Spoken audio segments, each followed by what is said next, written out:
Hey guys, I'm Elizabeth McCravey, a website designer and business coach for entrepreneurs and your host for the Breakthrough Brand podcast, the show that's all about pulling back the curtain on how to actually build a successful business. I don't skim the surface around here. If you want a deep dive into the nitty-gritty details of what it takes to run a successful business and stand out in a crowd, you're in the right place.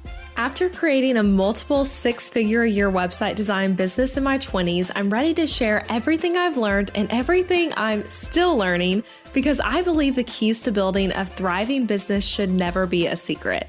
Here you'll find episodes that are actionable, direct, and fun, like friends chatting business over coffee and a fresh, honest take on the reality of being an entrepreneur. If you're ready to master online marketing, branding, website design, mindset, and business strategy, then this is the podcast for you. It's time to build your breakthrough brand. Let's do this. Welcome to our second interview in our Booked Out Week series, and today officially kicks off Booked Out Week. So this is where I'm focusing the podcast content on things to help you succeed as a designer. Between the 3 interviews, you heard Katie's that aired last week and now Stephanie and one more coming this week. I want to show you what's possible in your business. You've heard my story on this podcast time and time again, and now you get to hear from other people, hear their stories of how they have built their design business. So today I'm chatting with a member of my Booked Out Designer community and a sweet friend, Stephanie Duke. We first connected in 2019, so a while ago, before I ever made Booked Out Designer. So she was one of the people that I quote unquote interviewed on a Zoom call. I called it my course calls about what they needed help with in their business. So I got to ask her questions about like, what would you be looking for? What do you need? That was all the way back in 2019. And since then, she's been a longtime podcast listener. She eventually joined Booked Out Designer and she has had huge wins from the course. Like it's been so cool just seeing her business grow, her confidence grow. Like, oh my gosh, she's amazing. So I just love Stephanie, and I think her joy and heart for her work will come through so well in this episode. She has a really relatable story as well. She's always been like the artsy kid, and after years of doing various part-time jobs, she ended up going full-time all in on her design business.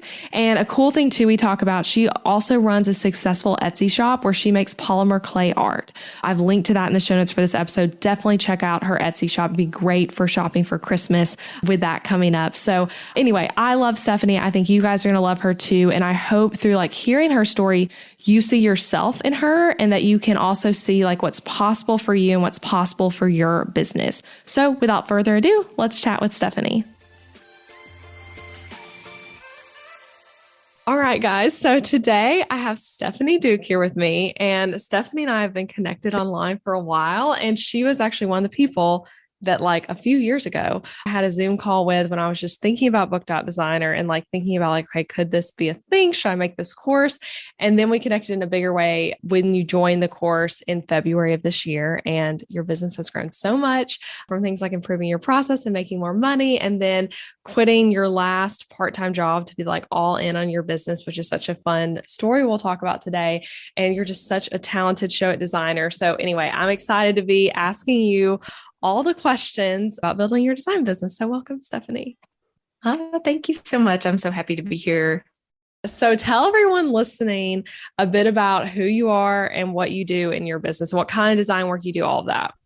So I'm Stephanie Duke. I'm a show-it website designer and brand designer. And I also do day rates to include like all the design work in between, because I still love doing like print design and social media marketing, that kind of stuff. But yeah, I live in Cleveland, Alabama with my husband of almost 6 years now, or over 6 years. And yeah. Awesome. Yeah. So, okay, we're going to dive into your business story because let's say first, how long have you been doing your business ish? So I officially kind of like designated January 2020 as the start of my business. I had been freelancing for about 5 years before that, but I didn't really have a concept of actual entrepreneurship and small business ownership and all that until around 2019. So I'd say almost 3 years in business, or almost 3. Yeah, almost 3. Yeah, that's so complicated too, thinking about like when is the actual time you call it started. Yeah. Okay, so before you were doing your business, what were you doing for work back then? A little bit of everything. So I have been an office manager at a dance studio. I've been an ESL teacher online for VIP Kid, worked at an animal shelter, at a hardware store, at a garden center. I've had an Etsy shop selling my art for about 10 years now, which I guess that should have been like my first clue that I wanted to own a business. But when I started my Etsy shop, I had, like I said, it was just a fun thing that I wanted to do. I didn't really have a concept of, like I said, entrepreneurship or owning a business. Like that wasn't something that I saw represented in my own life. So it wasn't something I was thinking about being a possibility. But I've always had like 2, 3, sometimes 4 jobs at a time. I've never worked a full-time job. It's always been multiple part-time jobs. So it's been a kind of a crazy juggling act to do all of that at once and then trying to start a business on top of it eventually. Yeah, that's crazy. And that's even like entrepreneurial of you to though, to like kind of like having your like hands in a bunch of different types of work. That's cool. Yeah. Okay. Let's talk about your Etsy business though. Tell everyone what that is. And like you said, 10 years. I didn't realize it had been that long. Yeah. So I started it. I'm a polymer clay artist on top of being a graphic designer. That's kind of the other part of my business that I think of my business as 2 separate halves. So I've got the art part and the design part. So I'm a polymer clay artist also.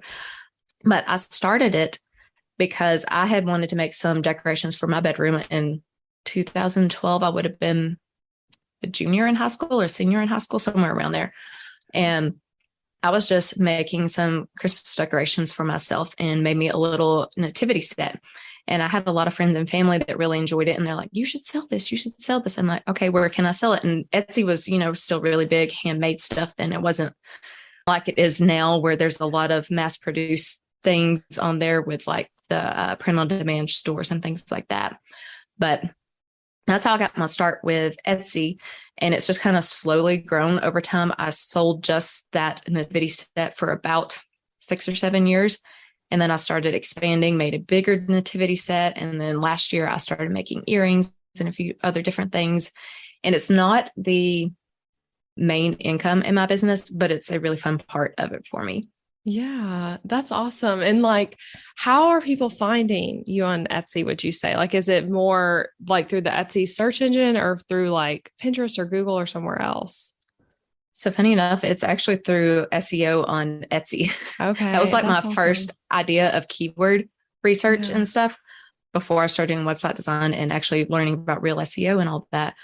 I was ranking on the first page for like nativity set or simple nativity set or something like that for a really long time. And I've sold my nativities all over the world in like, I think 10 or 12 different countries and most of the United States. So it's been really cool. Yeah. They're not made to order things, right? You're already making them and then you're listing it. Yeah, I basically make a set amount for each year. And then if someone like local or something is like, hey, I didn't get a chance to buy one, would you make me one? Then I'll usually do that. But I usually just make a set amount each year. That's cool. How much like time would you say you spend on your Etsy business? 'Cause I know it's probably like maybe like it might be like you're doing a bunch of work at once and then not. Like, how does that fit into like the rest of your work day, basically? It's very seasonal. So I spend a lot more time on my Etsy business from about July to January than I do the rest of the year, just because it's Christmas and most of the things I sell are Christmas related. Last year, I did my first in-person events and that was really fun. I actually sold quite a bit at those, but that was less seasonal stuff. And that was me just kind of experimenting with other things that I wanted to make. That's really what I'm trying to look at my Etsy business as now, is more of like creative exploration and not really putting a whole lot of pressure on myself to sell a certain amount or produce certain products. I'm just trying to have fun with it.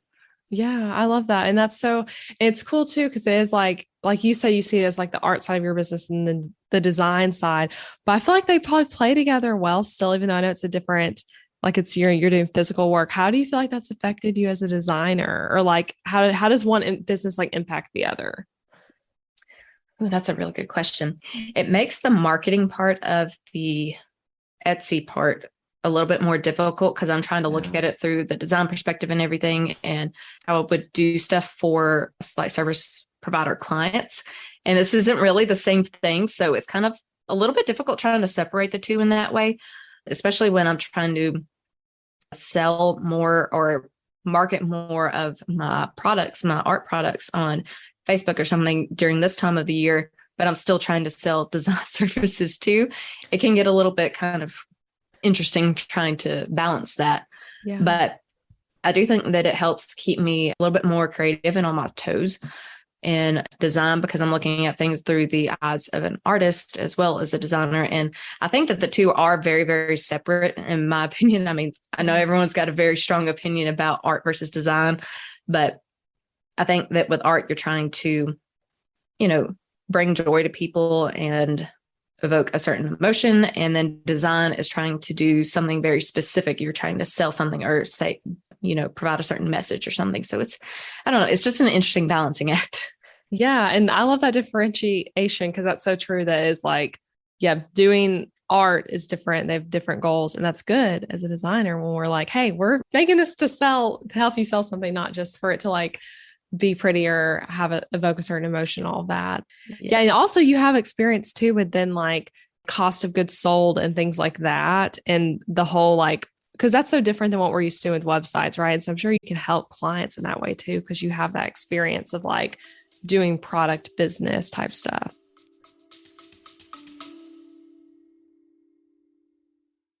Interrupting this episode with a suggestion for the small business owners listening. Ever wonder what you should do for healthcare when you and your spouse are both self-employed, so there's no work-provided health insurance to participate in? Well, when my husband Adam joined me in the entrepreneurial job space over 4 years ago, we joined Christian Healthcare Ministries instead of getting traditional health insurance. And it was the best decision for us, especially in these years of growing and raising a family while also running multiple businesses. CHM is a health cost-sharing ministry and is a faith-based alternative to health insurance. We did tons of research before choosing CHM, and if you know me and Adam, you know we are all about doing the math when making big or small financial decisions. And even though it's not insurance, CHM shares 100% of eligible medical bills, which is more than the typical 70 or 80% of medical bills paid for by insurance companies. All sharing is determined by the CHM guidelines, which you can check out before and after joining. And for the mamas and mamas to be listening, you truly cannot find a better healthcare option for maternity care. I had a vaginal delivery and a C-section and birth center care and hospital care between my 2 pregnancies and births, and it was all 100% shared for. And outside of birth, we've had our share of emergency room visits and procedures as a family, and those costs were all shared by members at Christian Healthcare Ministries, leaving us only paying our monthly contribution. CHM is less expensive month to month than insurance, and because there's no network, you can choose your care with whichever providers best fit your family. I seriously just cannot recommend Christian Healthcare Ministries enough. You've got to check them out. Go to elizabethmccravey.com/CHM for more information. Also putting that link in the show notes, elizabethmccravey.com/CHM. Now back to the episode. Yes, it's very, very different from selling services or like, you think of what we do as website designers and brand designers. We're technically selling a product because we're giving an end result, but you're working alongside the client doing it, in which that can be kind of like doing something custom art piece for somebody, which is kind of the same, but the end result is still going to be very different. But yeah, knowing the cost of goods sold and things like that is very helpful, especially with clients that want to integrate like Shopify or something like that into their website. It's not just about making things look pretty. You've got to know the back end stuff of it too, and know all the nitty gritty stuff. That's just not really the fun part of business, but it's really important to know. Yeah, I love that. I love that you're getting to do both and do them well. Let's talk about when you first started freelancing, and then basically what was that like when you decided I'm going to start doing freelance design stuff? What were you doing, and like how has that evolved to now? It's interesting. I officially started freelancing in 2015, and I just decided that's when it was, because that's when I had my first freelance logo design client. I had been doing like, you grow up as the artsy kid, the creative kid, and friends and family and stuff are always wanting you to do like drawings for them or make something for them or something like that. So I've been like kind of entrepreneurial my whole life without really knowing that's what I was. But I definitely defined 2015 as when I started officially doing design freelance, because I was in college at that time for design.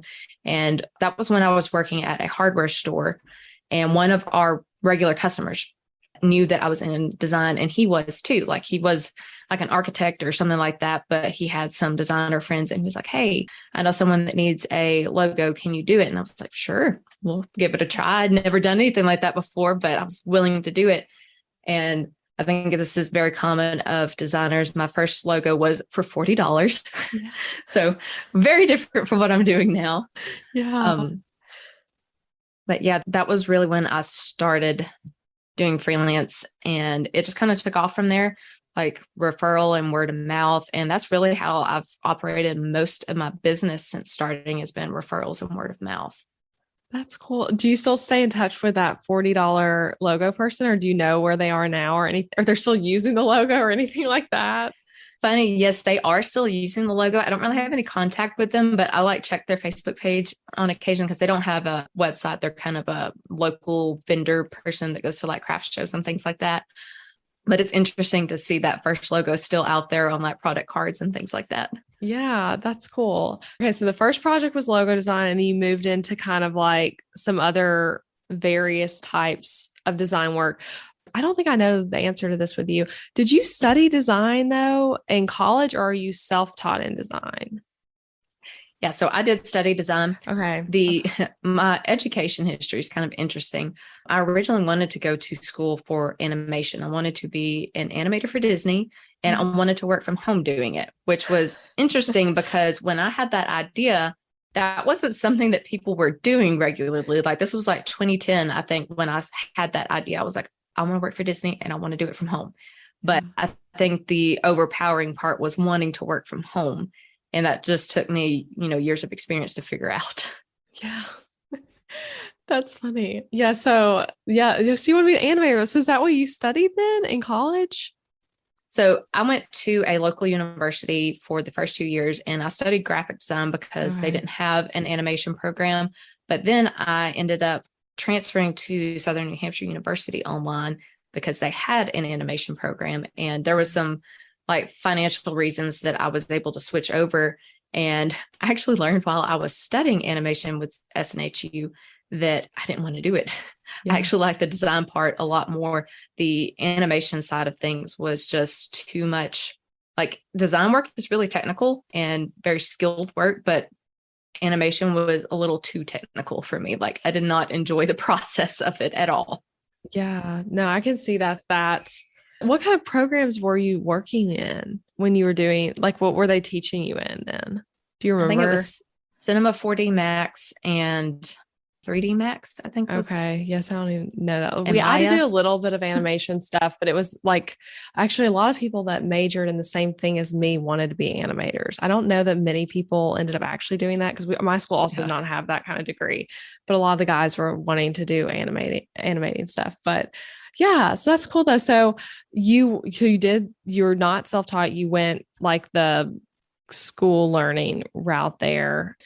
Did you feel though, after having the education, like that, oh, I'm like, this makes sense and I'm confident? Or do you feel like it was still a bit of a struggle to like see yourself as a designer all the way, since that wasn't what you were doing necessarily in some of these other jobs before your business? Yeah, it was interesting because when I transferred to SNHU, that was a fully remote program. So I wasn't going to physical school. It was basically they would give you the lesson to tell you what to do and give you like some tutorials to figure it out. So I felt like those last 2 years of school that I was self-taught, even though I was going to university. So I think that kind of affected the way that I viewed myself as a designer, because I had gone down the traditional route of going to school, but I was still having to learn things on my own without like direct help from a teacher or a professor. And I didn't have that camaraderie of other designers around me. So I wasn't able to I don't want to say I wasn't able to compare, but that's kind of what you do when you're in design school, is compare yourselves to other designers, being like, okay, how are they doing this? How are they going about their process? You don't get those in-person critiques like I did those first 2 years of college. So yeah, I think it took me some time after school to really feel confident in my skills as a designer. I did have 2 design internships, but they were also fully remote.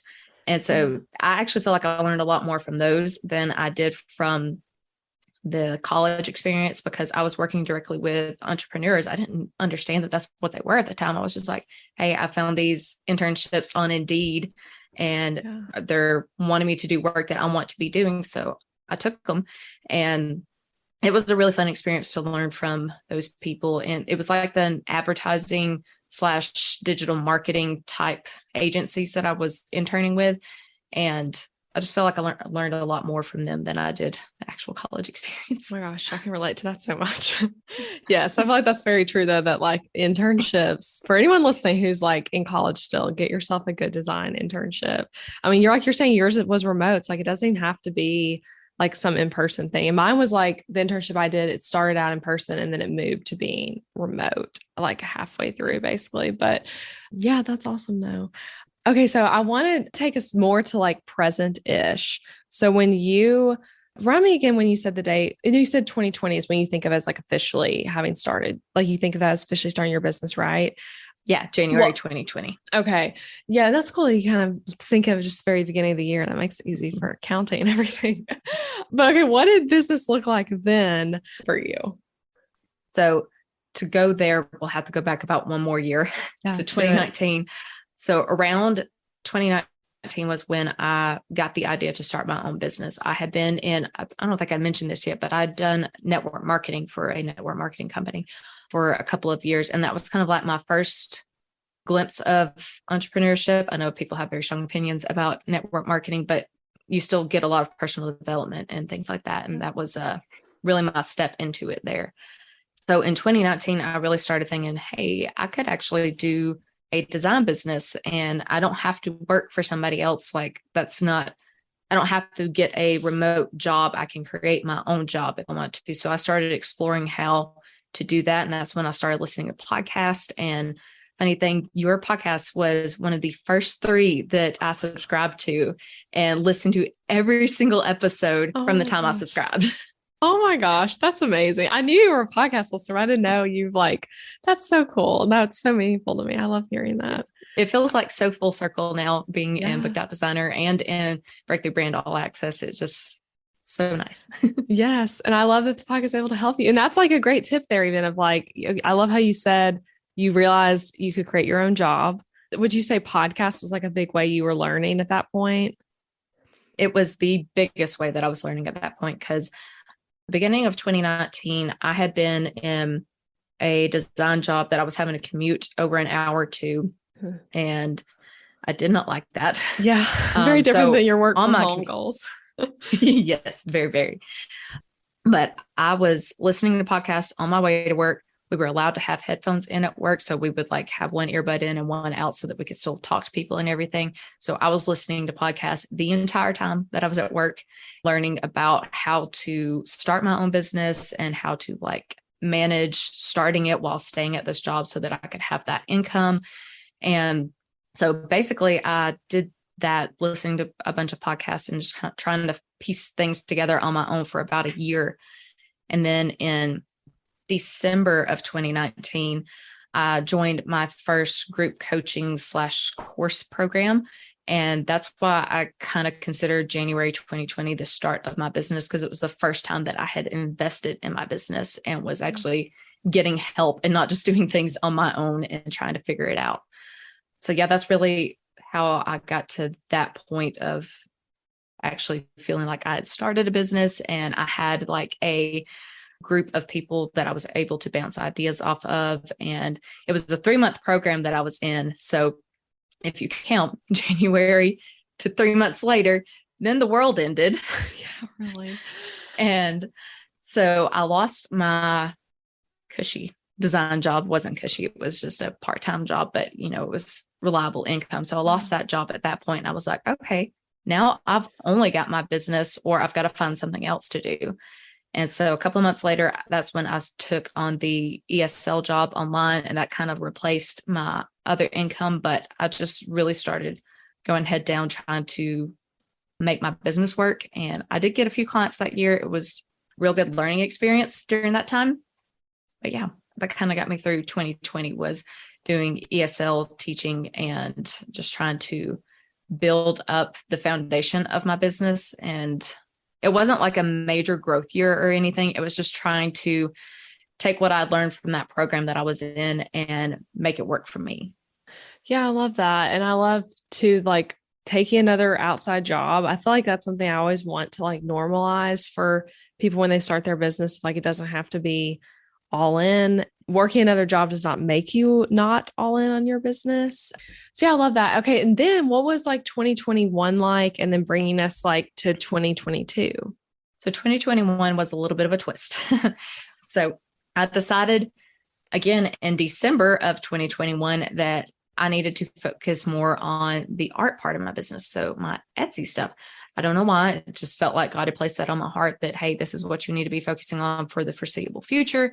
Your design business is still there. Like you still got a couple of like retainer type clients and things like that that are coming back to you. So it's not like going anywhere. Just this is where your focus needs to be right now. Yeah. So I did that. And in 2021, I did a bunch of in-person events with my art and I sold a lot online. I think I tripled my income from the year before with my Etsy business. So that was really fun. And then during that whole time, though, I'm still teaching ESL. So that was really my primary source of income. It was like my fallback just in case something didn't work out. And then in October of 2021, VIP Kid, that job went away. So China said, no more foreign teachers. You can't teach online anymore. So I lost that job. And so for a couple of weeks, I was just applying to every single remote job that I could find. It didn't matter if it was design or data entry or whatever. I was just looking for something to be able to work from home because having that ESL job from home made me realize, hey, Lord, I'm open to any job that you want to give me as long as it will keep me home. I do not want to commute again. I do not want to be away from my family. I don't want to be away from home. I wanted something here. And so I applied to probably 3 or 4 dozen jobs, didn't hear back from a single one. And then just one random day, I don't remember when it was, but this was either at the end of October or early November. I had someone reach out to me on a Facebook message and was like, hey, I saw where someone referred you as a designer in a Facebook comment. Are you available for projects right now? And I'm like, I have no idea who this person is. I didn't even know the person that had recommended me. So I was like, this is kind of fishy seeming, but we chatted back and forth for a little bit and ended up being okay. We got on a call the next day and I took him on as a retainer client the following week. Oh, cool. And then this is like my favorite part of this story. So I told you that I've been focusing on the art part of my business. So that's the polymer clay and everything for most of 2021. So I was following a lot of polymer clay educators and stuff like that on Instagram that I normally wouldn't have been following. And one of the larger polymer clay educators in the space had posted that she needed help with design. She wanted to hire a designer to help her with like ongoing work. And I was thinking, there is no way that she is going to even see my DM because she's got like tens of thousands of followers. She's not even going to see my message. But I went back later and I was like, I'm going to try it anyway. So I responded to her inquiry or her post and we got on a Zoom call the following week and I took her on as a retainer client that same week. So those 2 clients together ended up replacing my VIP Kid income. And I was like, this was just like a total God thing. Because if I had not started focusing on my polymer clay art, then I wouldn't have been following her and I would not have seen her post for help. And the other guy, I don't even know how he found me. I still don't know how he found me. Wow. Oh my gosh. You're right. That's such a great story. Oh, I have so many thoughts and like questions even. I love that what you're saying of like you were following, like you felt like God was telling you to focus more on the polymer clay business. And it's like that. And yeah, being like, you're following that guidance for a year and then it leads you to like now your design business gets to take a focus. Hey, I'm interrupting this episode because I've got a free resource that I think will help you and it'll just take a few seconds to download. So I just created a new guide for designers on how to book your first or next paying client as a designer ASAP. So in this guide, I'm sharing ways you might not be thinking about for getting clients in your business, ideas you might not be trying, things you may have never even heard of that you should be doing, with specific examples and how-tos. So if business feels slow right now with bookings, or if you're a new designer and you're like, I'm trying to get my business off the ground, I'm trying to find my first few paying clients, this guide is seriously going to help you in your business. So you can go download it at elizabethmccravy.com/ASAP, short for getting your first or next paying client ASAP. So it's a totally free guide, and I really hope it helps you as you build your design business. Now, back to the episode. I guess, and this is kind of taking it a more like a faith question, like, how did you feel like you knew that that was like what you were supposed to be doing at that time? Like looking back now. I think it was a few things.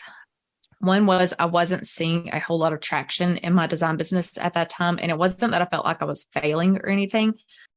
It just didn't feel like I knew enough to be doing what I was wanting to do.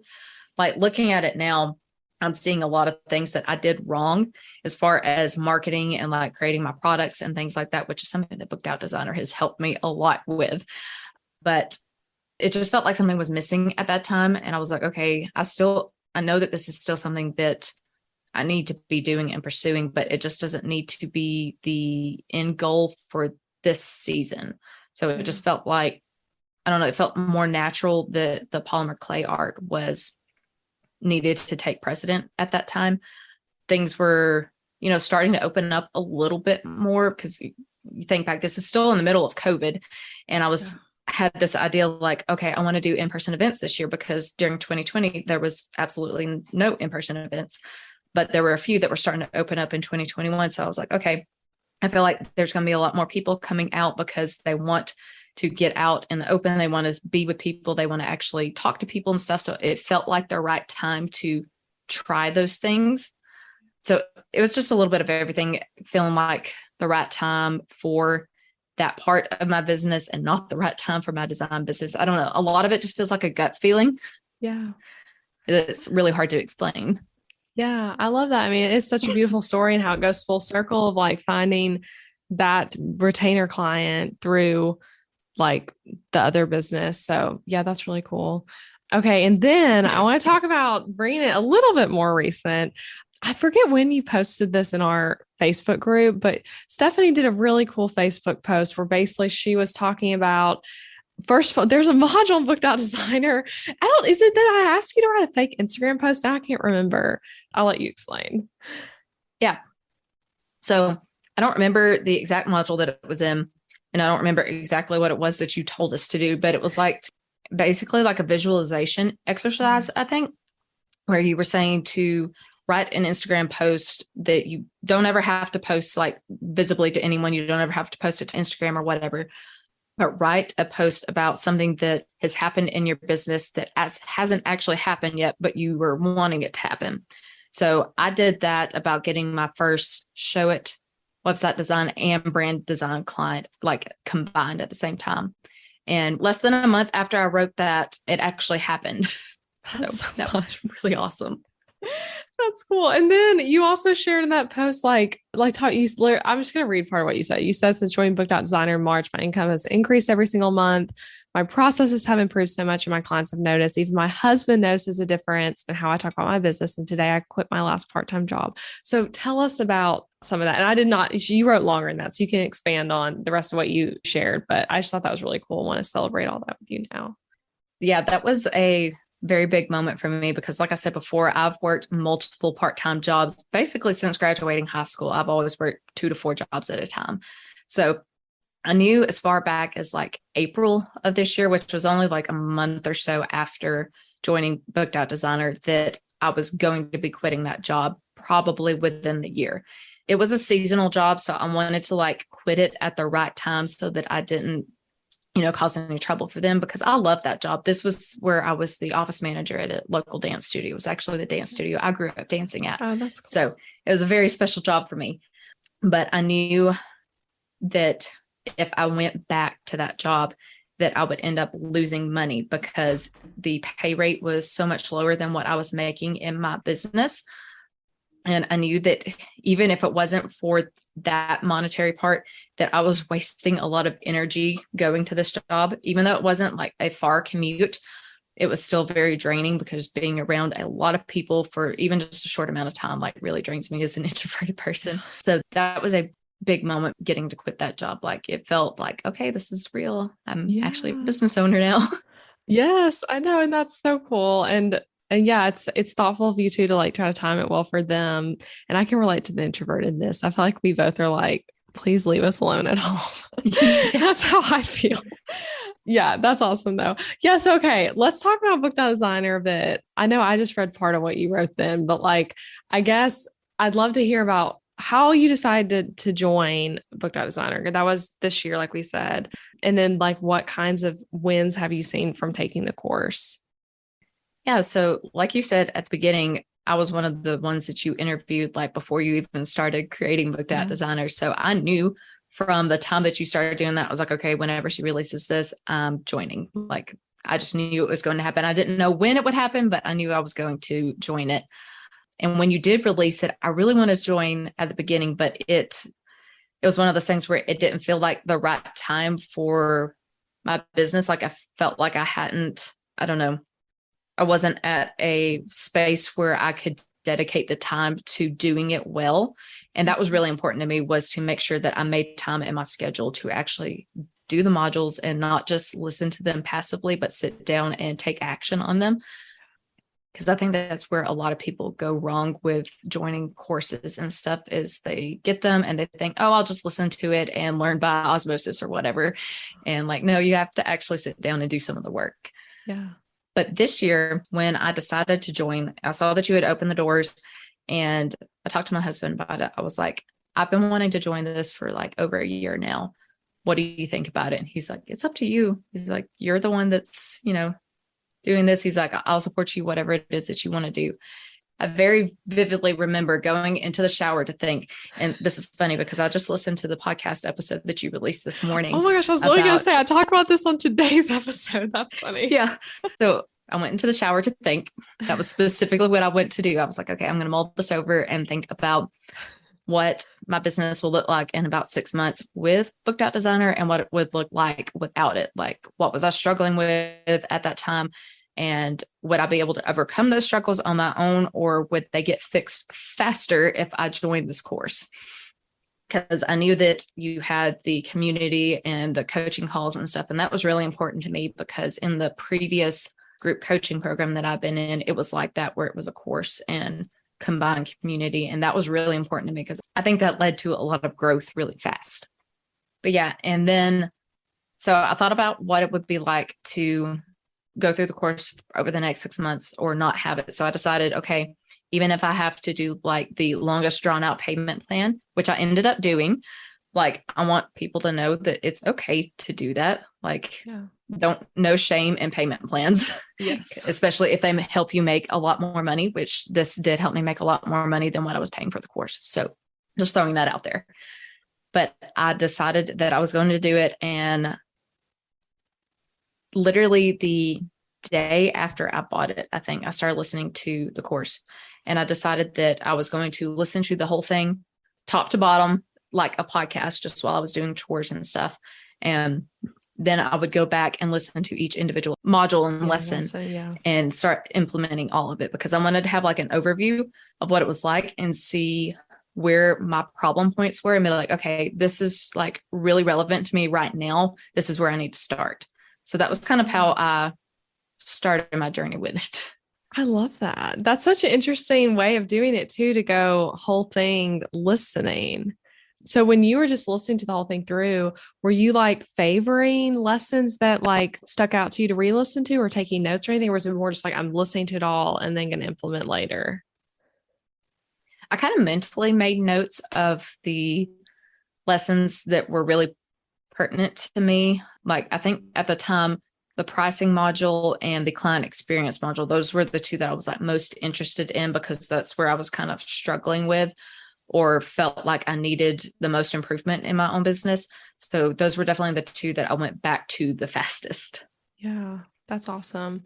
Yeah. Okay. So once you went back and started implementing and really diving into it? Like, what are some wins you saw in your business from it?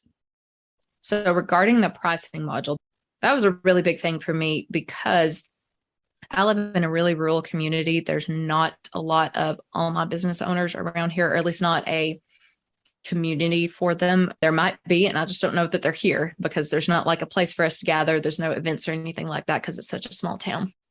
When I was trying to decide what my package prices were going to be, like at this point, I've been doing a lot of retainer work or like white label work for other designers and marketing companies and stuff like that. So I hadn't really been selling packages. So I was really confused about how to price myself because of where I live and what I was seeing online with people across the United States and across the world, really, because the fluctuation of prices was just like miles wide. It was hard to pinpoint what I should be charging, but the pricing module really helped me by the range pricing that you talk about doing. I really loved that because that felt a lot more comfortable for me so that I could take on some of these local clients that have much smaller budgets than some of the online clients that I might find that are expecting to pay more. So that really helped me there. That was a like mind-blowing moment for me, was realizing, hey, I don't have to charge just one single price for a package. It can be a range. Yes, I love that. Yeah. And book designer, that module, and it's funny, Caitlin talked about that module too.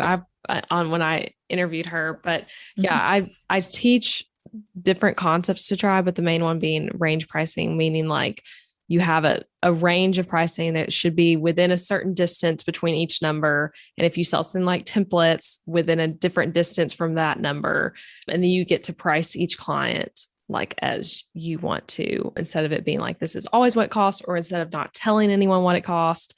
Yeah, I love that. And then I know you mentioned too that like community and coaching were important things to you. What has that part been like for you? Yeah. So once again, living in a rural place where there's not a lot of entrepreneurial like community here, it's really, really important to me to have someone to bounce ideas off of, to be friends with, and just be able to share in that like camaraderie about, hey, I'm struggling with this thing. You're also struggling with it. Okay, we can talk about this because no one else understands that. Like I think you can talk to your friends and family about owning an online business and what the struggles are like, and they can kind of sympathize with you, but only to a certain degree because they don't really understand what it is that you're dealing with. So having that community and being able to make those friendships, even with quote unquote competitors, it's really, really nice to be able to talk to people that are doing the exact same thing that you're doing, but serving a different audience, if that makes sense.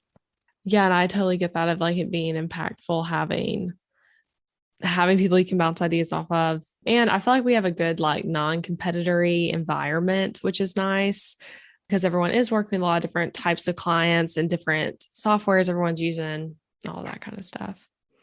Yeah. Okay. And then how do you feel like your processes have changed since taking Booked Out Designer? I love everything that you provide about like the checklists and templates and showing exactly how you do things in your business. That was so helpful to me because I feel like a lot of designers like try to hide their process and how they do things, and they think that that's going to set them apart. And I don't know. I don't like the gatekeeping idea of not sharing your process and stuff. So I really, really appreciated that part about how like the actual calls that you have with your clients in there, that was majorly helpful to me, just to be able to see how like I'm going to say non-professional, but that's totally not the right word. You are very professional. Not serious. Yeah, serious, Yeah. not serious. It's just very, very chill. Like it's just so much more relaxed than I felt like I needed to be in client calls sometimes. With certain clients, it's really easy to be relaxed, like especially if you already kind of knew each other from another business venture or something, it's easier to just kind of go over things more casually. But with clients that are like complete strangers, when you first get on a call together, that's very different to me. And it was, I don't know, kind of eye-opening to just be able to see that it can still be very chill. And like, it's not that big of a deal if you don't say the exact right thing at the exact right time. You're going to be fine. Yes. They're not going to care. You're not going to care later. So Yeah, I love that. And I love including those calls too. And for people listening, there's a bunch of calls with real clients of mine that were all recorded before I ever intended to make a course. So it was like I just recorded calls with clients because I would upload it for them into their Google Drive in case they ever wanted to reference it or wanted a team to reference it, or like maybe just out of a habit of recording Zoom meetings. I don't know. Like a lot of them, I don't even know what I was planning on using them for. Maybe it was always meant to be. So these were like just for real, like real calls where really nothing's cut unless it was like a password on the screen or something like super sensitive. And all those clients gave me full permission to like include the videos. But yeah, I'm glad those were fun for you. Okay, as we start to like wrap things up, I have some rapid fire questions for you. So, first question I wanted to ask you, your favorite part of being a designer who works with Show It? That's such a Your favorite good Show It question. thing. Yeah. Just basically like, so other designers I'm interviewing in this series, we have a Squarespace designer and a WordPress designer, and you are a Show It designer, which I already told you that, but kind of thinking about for people listening who are like, what platform do I want to use? Like, why do you love Show It? The flexibility of it for sure, because I have worked with Squarespace and WordPress. But, WordPress is different depending on which builder you use within WordPress and all that. So I've worked with like Aveda and Beaver Builder and a couple of others, and they're just not as flexible as Show It. Like, not to like, those platforms are great for the people that they are great for. But to me, I like to have the flexibility of being able to move each element of the design around how I want to move it around. Like if I want, say, for instance, you want two different fonts in a paragraph, then it's easy to just manipulate it to where you can do that. But whereas in WordPress or something, it's a lot harder to do that without knowing the code and getting into like stuff that could break. Yeah. So I love that about Show It. It's just the flexibility of being able to move things around wherever you want to. And it's really intuitive, I think, for even non-designers to use. Like, I've worked with one of my clients that she had never even heard of Show It. She didn't know what it was. She's like, okay, can you like explain this to me? And I did like a Loom walkthrough for her. And she's like, oh my gosh, this is like clicking so fast. She's like, it makes so much sense. And she had been on, I don't remember what platform she'd been on before, but it was much more clunky is what she said. Yeah, I love that. And cool little kind of story there of like, I feel like so often as designers, we think a client might come to us because of the platform we're on, but it's really cool when a client comes to you and is like, hey, I'm gonna, whatever software you're using, like tell me a little bit about Make Me a Loom and I'll like go with you to that software. Yes. That's a good place to be. Okay. Love that about Show It. What would you say is a mindset shift that has helped you succeed? I know it's kind of a bigger question, but thinking about your business growth, what's something that has helped you? This is going to seem like really basic, but like when I make my to-do list for the day or the week or whatever, I always have to tell myself what gets done, because I used to beat myself up about not getting like a 50 item to-do list done in a day. Because I would write down every little thing that I needed to do in my business for like the next year and expect to get it done over the next couple of days. Yeah. And so over time, and that's something I think that Booked Out Designer has helped me with too, is getting better at journaling and not putting so much pressure on myself for what needs to go into the journal. Like just, if something's coming to my mind, I'm just going to go ahead and write it down and get it out. So yeah, just saying what gets done and writing down every little idea that I have or thought that I have that's like, hey, maybe I need to come back to this later, but I don't have time for it right now. So just trying to give myself a little bit of that white space that you talked about, like in today's podcast episode. I love that. And I love that you feel like Booked Out Designers helped you journal more, because I'm all about getting people journaling because it really is so helpful as business owners, as people, like everything. Yeah, those are great shifts. Okay. And then you have a lot of farm animals. Okay. That's something like that has not come up this whole interview, but that's something you guys should know about Stephanie. And when you follow her on Instagram, you'll see animal stuff, which is a really cool thing. So I just want you to just say, how did that happen? Like, what's that experience like? I don't know. I feel like I don't even know all the things. So what kind of animals do you have? All of that? Just tell us a little bit there. Yeah, it's really entertaining. The first and foremost, it's very entertaining to have farm animals. Right now, we only have chickens and ducks, and then we also have like a bunch of cats and dogs. But the chickens, my husband already had those before we started dating. So that was kind of how I got introduced to them. Like, we live in the country, so we don't live like in a city or the suburbs or anything like that. We live in a very rural farm life type area. So it's very common for people around here to have chickens and cows and things like that. But right now we have about 40 chickens and about 5 or 6 ducks. You say 40? Yeah. Oh my gosh. First I was like, wait, is that 440? That's crazy. Yeah. That's cool. We live on a little less than 4 acres. So they've got a lot of like wooded area to graze in. They're mostly free range, except for when there's like predators out and stuff. We keep them locked up. But yeah, the chickens were definitely like our gateway animal into more of the homesteading lifestyle. So now we have like a huge garden that I can a lot of food from our garden. I cook from scratch a lot. We make our own compost and stuff from the chicken manure. And yeah, I mean, it's like a whole thing. Yeah, that's awesome. And I know homesteading is like a word that I've heard some, but I'm not as like familiar with it. But then whenever I hear that word, I always think of you as someone who like, that's like the stuff you're doing. Like, it's so cool and cool learning from. Yeah. So everyone will have to go check all that out on your sharing. Okay. So last quick question. Then I want you to tell everyone how to find you, but someone who's considering joining Booked Out Designer right now as they're listening, what would you tell them? Little ice nuggets. So going back to what I said earlier about when I decided to join, I looked at what my business would look like without Booked Out Designer for the next 6 months and what it would look like with it for the next 6 months. And trying to decide if I could figure out those problems on my own, like I had been doing up to that point, if I was going to be further along in my business or if it was just going to be kind of like stuck where I was.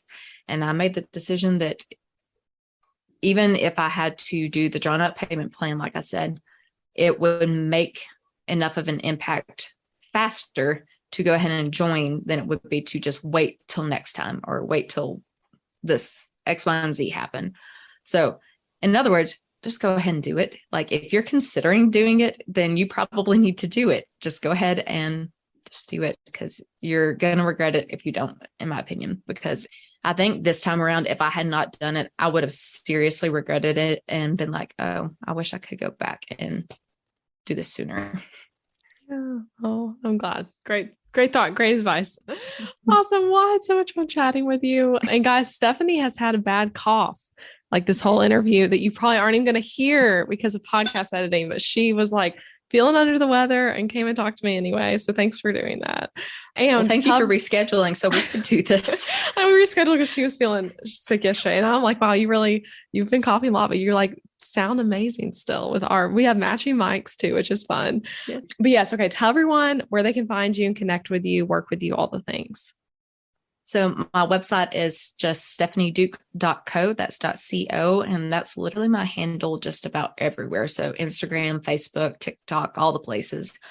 I'm definitely most active on Instagram stories. Like that's where I like to hang out. And that's where I feel like I'm getting the best engagement now and like actually seeing people because, Instagram's weird this now. I was going to say during this season, but it's been weird for a while. So Instagram stories still feels like a really good place for me though. But like we've talked about, my specialty is brand and show up website design, but I also do day rates, and my day rates aren't just for non-designers like clients and stuff. I'll do white label work for other designers on my day rates. So if you need, like if you're a show up website designer and you need someone to do the mobile layout and things like that. So my day rates are very, very flexible. They're not, I think a lot of people focus on VIP day type models where they're going through a specific transformation and doing something very specific on this day. And I'm like, no, I just kind of like to leave that day open for all the random design projects that fall outside of my main specialty. So I really enjoy doing them too, because I think they keep me on my toes.